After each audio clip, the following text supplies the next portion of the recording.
Let's talk to Rod Liddle, who joins us, as he does every Thursday, columnist from the Times and the Sun, of course. Rod, a very good morning to you. Afternoon, I should say. Good afternoon, Mike. How are you doing, mate? Well, it's been a bit of a busy old morning as I've been trying to sort of, scale up the numbers, and it seems that the great Tory government that we've got was trying to tell us that there would be 1 million, and they're now trying to tell us, well, it's only 600,000. I mean, for heaven's sake, it's not as bad as it could have been. I don't look at the figures anymore because it depresses me so much, mate. It's a bit like when Millwall are playing badly. I just avoid the scores. Yes. I find it indescribably infuriating that we cannot do anything to reduce the amount of legal immigration to this country. Yeah. I don't remotely understand why we can't do anything about it. I just do not understand. But this, despite the fact that we keep being told they're going to do something about it. Yeah, but they seem to have no intention of doing anything about it. I mean, I think a couple of the problems, any form of immigration does provide a short-term boost to the exchequer, to the Treasury, and I think they like that. But the problems it stores up for us in terms of partly the infrastructure, obviously, the schools, the hospitals, the housing, we have a housing crisis. And you will still find morons on the left insisting that we build more houses and denying that immigration is any part of the problem at all. I mean, I cannot reason with those people. You cannot talk to them. No. If they can't see that 600,000 people coming in means that we will need to build more houses, I just can't cope with that level of rank stupidity. Idiocy. Well, this is the thing. And, I mean, the idea that you wonder why the roads are so busy all the time, and that has also got nothing to do with the vast numbers of people coming in. It's also risible. But let's have a look at Rishi Sunak, because we were rather surprised this morning to see that the Prime Minister had indeed decided to get himself out there for a grilling by the media and by the press, because he probably thought that he should give at least one reason why the numbers were so high. And he went on to that bastion of rigidity news this morning, the world's most toxic sofa on television. Let's have a look what he said. Numbers are too high. It's as simple as that, and I want to bring them down.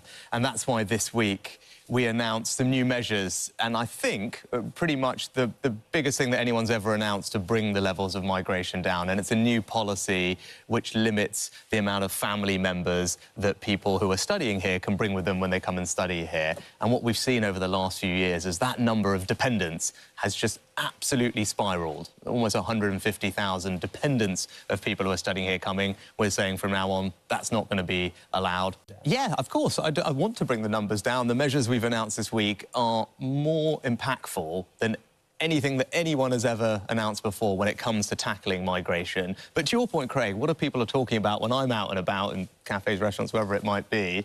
They do talk to me more about illegal migration. And I'm sure your viewers, when you see things on your TV screens, people coming here illegally on small boats across the channel, I think that really says to people, hang on, that's really not properly in control. Yeah, right. So the message is, yeah, isn't it amazing, isn't it? The message is, nobody's ever done anything like this before. How on earth did it get to a point where you've got 150,000 people coming here because they want to sit in with the people who are actually studying? That's mad. There should be no dependents allowed in for people studying here, none at all. These are adults who are coming here to do a degree, and they don't need to have a parent or, as frequently happens, an aunt, several uncles and 14 nieces coming to stay with them. It's ludicrous, absolutely ludicrous. And it should be stopped forthwith. Not reduce the number of dependents, but stop them coming. Right. Well, I was told a story today, actually, by somebody who said, actually, the thing about these people who are coming is quite often they've failed to qualify to go to a university in their home country. So that's why they've decided to come here. And the two countries where most of the dependents are coming from appear to be India and Nigeria. Yes, indeed, because we don't have enough Indian or Nigerian people in here at the moment. No. It's just horribly inept, and it's not just the student migration. Because at least the student migration does bring us in some money for people who are studying at our third-rate universities. Yes. It's all the other dependents who come over once someone has been settled. You know, there is an endless list, and seems to be nothing that we can do to stop it.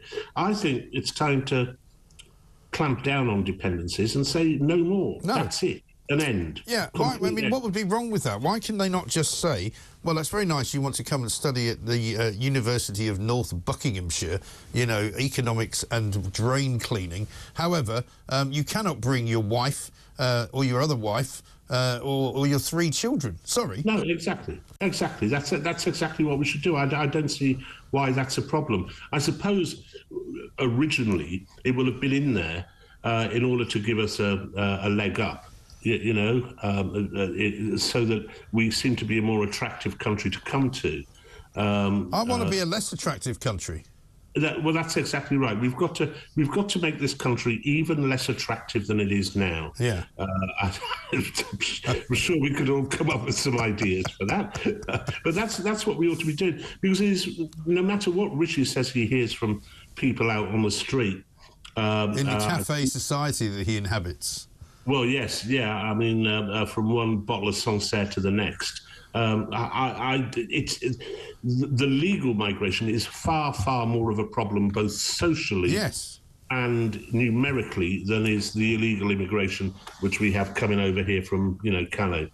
Yeah, I mean, it really is quite an extraordinary state of affairs, because, obviously, the number coming, as he says, on small boats, which seems to be more worrying to people, it's not, because what's actually happening is the far bigger number, 1.25 million, you can't possibly say in any stretch of the imagination that's not having a massive impact. And of course it's having an impact, and it's also having an impact on the culture and demography of the country. And people say you mustn't talk about this because it's racist, but it is the tenor and appearance and tone and culture of the country which is being changed as a consequence of this inward migration. And we didn't vote for that. You know, it may be that some people would like the tenor and tone and culture of this country to be changed, in which case, you know, let's put it in a manifesto and see how many people vote for it. Yes.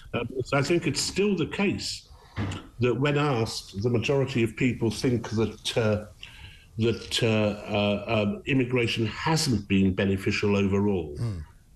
And I think that's probably about right.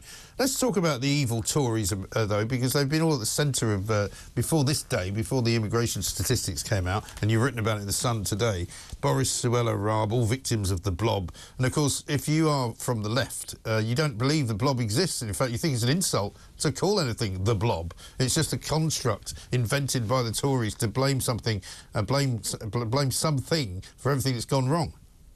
Well, no, it's interesting, isn't it? I saw a piece by Chris Mullin, the old, very left-wing Labour MP, a good bloke, Chris Mullin, who wrote a novel in 1982 called A Very British Coup. Yes, a great TV show that was as well. Yeah, it was a decent TV show. Yeah, it was, and it was a decent stab at a political novel, I thought, by Chris Mullin. And basically, what happened was a very left-wing Labour administration was elected to power on a popular vote, but basically the civil service and various other sectors of the country, the establishment, stopped it doing what it wanted to do, deliberately. And that came from a time when the civil service was pretty much unequivocally on the right. Yes. You know, it was a right-wing, a conservative establishment. It's changed, and now it's on the left, and it is doing everything it possibly can to stop the Conservative Party from running this country in a way which they want to. And it's singling out ministers one after the other, whether it be Priti Patel, Dominic Raab, or indeed, as we're seeing now, Suella Braverman. And through an insidious campaign of whispering, of leaks to the Labour Party, of which we know that they have very, very close contact indeed, and may soon be run by a former civil servant, the ludicrous Sue Gray. Yeah, and it is. I mean, to use that phrase which Thatcher used, it is an enemy within. Yeah, and there's no doubt about that. And we remember as well, you know, how utterly averse the civil service was to Brexit. to what the country decided it wanted to do, rightly or wrongly. And that somewhere in the region of 96% of civil servants were pro-Remain. Yeah. It is a deeply, deeply ideologically partisan institution, and someone needs to take a large mallet to it. Well, they've worked out rather cleverly, I suppose you might say, that it doesn't matter who wins the election; they can just stop anybody from doing anything. And that's right. And their modus operandi is just to stick a cog in the works of everything, so nothing moves. Yes, that's right, and it's a bit disappointing. I mean, I can see why they do, but it's a bit disappointing to see Sir Keir and his friends going along with it. I heard Emily Thornberry spouting gibberish this morning. Oh, yeah. Well, that's all she ever spouts, isn't it? Pretty much. And, you know, they will be hoisted by their own petard one of these days. And, of course, back in the 80s, the civil service did do its best to thwart Labour. You know, I don't have any doubt about that. So they should understand where this is coming from, that it's a partisan organisation, and we've got to break it up somehow. I don't know how. I don't know what one should do about it. Well, I mean, I guess you'd have to have a look at how they did it and take the leaf out of their book, because I reckon it was all done during the Blair years, where Blair basically kind of completely re-established the establishment as left-wing.